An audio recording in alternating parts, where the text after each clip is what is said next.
గన్నవరం మాజీ MLA YCP నేత వల్లభనేని వంశీ మరోసారి తీవ్ర అస్వస్థతకు గురయ్యారు. ప్రస్తుతం ఆయన కంకిపాడులోని ప్రభుత్వ ఆసుపత్రిలో చికిత్స పొందుతున్నారు. నకిలీ ఇళ్ల పట్టాలకు సంబంధించిన కేసులో వంశీ కంకిపాడు పోలీసుల కస్టడీలో ఉన్నారు. ఇప్పటికే శ్వాసకోశ సంబంధిత సమస్యలతో బాధపడుతూ ఊపిరి తీసుకోవడానికి ఇబ్బంది పడుతున్న వంశీ స్టేషన్లోనే వాంతులు చేసుకున్నారు. దీంతో పోలీసులు వెంటనే ఆయన్ని కంకిపాడు ప్రభుత్వ వైద్యశాలకు తరలించారు.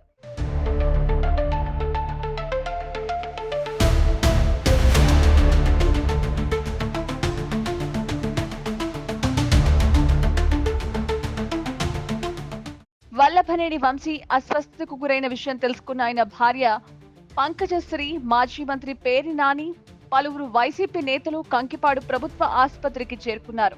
వంశీ ఆరోగ్య పరిస్థితి గురించి వైద్యులను అడిగి తెలుసుకున్నారు. వల్లభనేని వంశీ ఆరోగ్యం పట్ల ఆయన కుటుంబ సభ్యులు తీవ్ర ఆందోళన వ్యక్తం చేస్తున్నారు.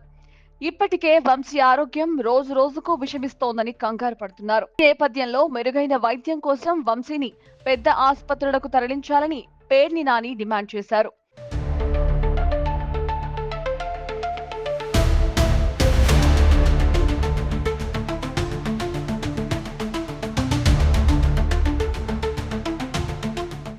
వల్లభనేని వంశీకి మెరుగైన చికిత్స అందించాల్సిన బాధ్యత ఇప్పుడు ప్రభుత్వం మీదే ఉంది.